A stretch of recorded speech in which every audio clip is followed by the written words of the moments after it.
মালদার গাজল ব্লকের পান্ডুয়া অঞ্চলে তৃণমূল যুব কংগ্রেসের কনভেনার রাজকুমার ঘোষের নেতৃত্বে 134তম বর্ষ শিক্ষক দিবস উদযাপিত হয়ে গেল। ডক্টর সর্বপল্লী রাধাকৃষ্ণনের প্রতিছবিতে মাল্যদান করে এরপর একে একে যুব তৃণমূল কংগ্রেসের সকলে পুষ্প নিবেদন করে শ্রদ্ধা জানান। ডক্টর সর্বপল্লী রাধাকৃষ্ণন এদিন অনুষ্ঠানে উপস্থিত ছিলেন গাজল ব্লক কনভেনার মলয় সরকার, গাজল প্রাক্তন পঞ্চায়েত সমিতির সদস্য জয়ন্ত কুমার ঘোষ, অন্তানাসিয়াস সরেন এবং পান্ডুয়া অঞ্চল যুব তৃণমূল কংগ্রেসের কর্মীবৃন্দ। এদিন উপহার দিয়ে প্রত্যেক মাস্টারমশাইকে সম্মানিত করা হলো। ডক্টর সর্বপল্লী রাধাকৃষ্ণন তাকে তার ছবিদের আমি সম্মান জানিয়ে এখানে উপস্থিত আছেন আমাদের অঞ্চল নেতৃত্ব, সনাতন নিবারণ পঞ্চায়েতেরা। সর্বোপরি আমার খুব কাছে, আমি দীর্ঘদিন ধরে যাকে দেখেছি সুদক্ষ যুবকর্মী অ্যাকশনে চলাতে নেতৃত্ব পৌঁছেছে। মলয় হাঁটি পা করে কিন্তু এসে জায়গাতে মতো পৌঁছেছে, আরও উপরে যাবে এটুকু আশা করি। এবং সমস্ত যুব নেতৃত্বকে আমি উপযুক্ত সম্মান জানিয়ে দু চারটা কথা বলছি। আজকে যুব তৃণমূল কংগ্রেসের পক্ষ থেকে এই দিনটা উদযাপনের জন্য পান্ডুয়াতে বা বিভিন্ন জায়গায় তারা যে উদ্যোগ নিয়েছে, এই জন্য সর্বপ্রথমে আমি তাদের ধন্যবাদ জানাই। কারণ শিক্ষকেরাই জাতির তৈরির কারিগর। এবং আমরা যার জন্মদিন উপলক্ষে আজকে এখানে সমবেত হয়েছি, সেই ডক্টর সর্বপল্লী রাধাকৃষ্ণন যেমন নিজে একজন শিক্ষক ছিলেন, দার্শনিক ছিলেন এবং প্রশাসনের সর্বোচ্চ জায়গায় ভারতের রাষ্ট্রপতি হিসাবে তিনি দীর্ঘদিন কাজ করেছেন, বিদেশের রাষ্ট্রদূত ছিলেন তার আগে।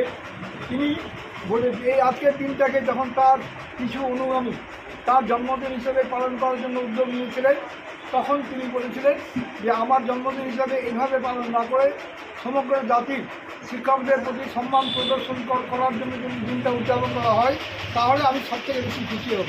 এবং সেই হিসাবেই সারা ভারতবর্ষে এবং ভারতবর্ষের বাইরেও যেখানে ভারতীয়রা রয়েছেন, তারা অনেকেই তার জন্মদিনটাকে পালন করেন এবং শিক্ষক দিবস হিসাবে পালন করেন।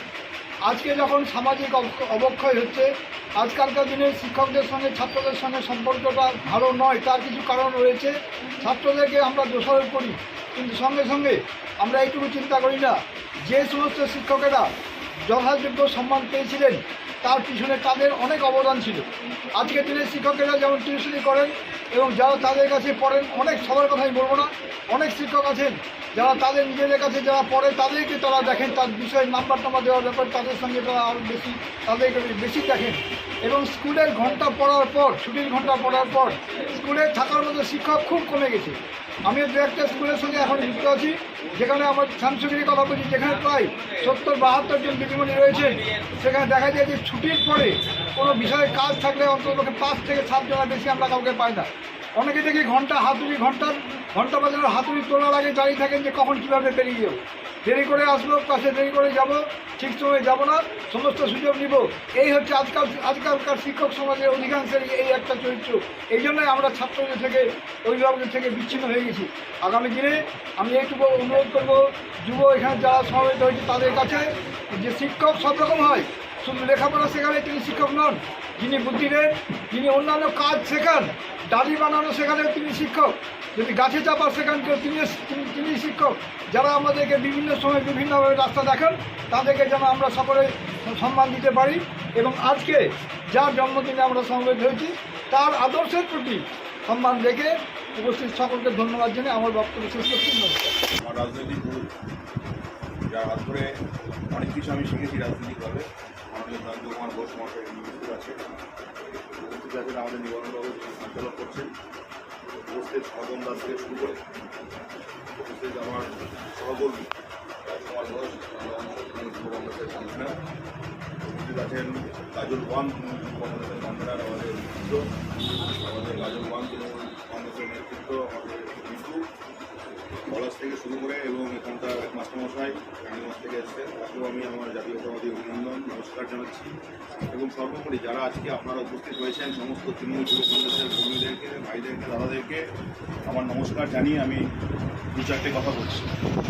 আজকে আপনারা সকলে জানেন শিক্ষক দিবস, 5ই সেপ্টেম্বর ডক্টর সর্বপল্লী রাধাকৃষ্ণনের জন্মদিন। রকম আকর্ষণীয় রাইড, শিশুদের জন্য থাকছে বিনোদনের ব্যবস্থা, সঙ্গে রসনা তৃপ্তি কিংবা পোশাক ও শৌখিন জিনিসের পসরা।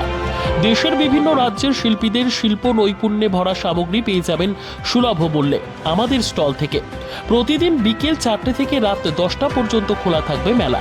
স্থান রায়গঞ্জ স্টেডিয়াম, রায়গঞ্জ, উত্তর দিনাজপুর। মেলায় আসুন, মেলা উপভোগ করুন। আপনি কি জায়গা কিনতে চান? তাহলে আর চিন্তা নেই। 34 নম্বর জাতীয় সড়কের ধারে রায়গঞ্জের নট্টপাড়ায় ঠিক বিপরীতে নিউ উকিলপাড়ায় আজই সুলভ মূল্যে জায়গা কিনুন, গড়ে তুলুন নিজের স্বপ্নের ঘর। তাই আর অপেক্ষা না করে আজই চলে আসুন আমাদের এখানে, দেখে যান জায়গা। মন পছন্দের স্বপ্নের প্রাসাদ গড়ে তুলুন আপনার কেনা এই জায়গায়। তাই আজই যোগাযোগ করুন আমাদের সাথে। আমাদের ফোন নম্বর 8617827851, 6295828881, 8617033767। তাই আর দেরি নয়, আজই আসুন নিজের পছন্দের জায়গা কিনতে। বিয়ে হোক বা যে কোনো অনুষ্ঠান, ছেলেদের আধুনিক মানের পোশাকের বিপুল কালেকশন নিয়ে হাজির গোয়ালপুকুরের সরকার ড্রেসেস। ভালো ব্র্যান্ডের জামা কাপড় নিতে চান? তাহলে আর দেরি কিসের? এক্ষুনি চলে আসুন সরকার ড্রেসেসে। গোয়ালপুকুরের শাহাপুর বাজারে খুলে গেল সরকার ড্রেসেস। ব্র্যান্ডেড জিন্স প্যান্টে রয়েছে কালারের পুরো গ্যারান্টি। ব্র্যান্ডেড জিন্স প্যান্ট ছাড়াও রয়েছে shirt, T shirt, Punjabi, cargo jeans, cotton pant, half pant সহ যাবতীয় পোশাক থাকছে এখানে। সকল প্রকার কেনাকাটায় থাকছে আকর্ষণীয় উপহার। তাই আজই আসুন আমাদের প্রতিষ্ঠানে। আমাদের ঠিকানা সরকার ড্রেসেস, শাহাপুর বাজার, গোয়ালপুকুর, উত্তর দিনাজপুর।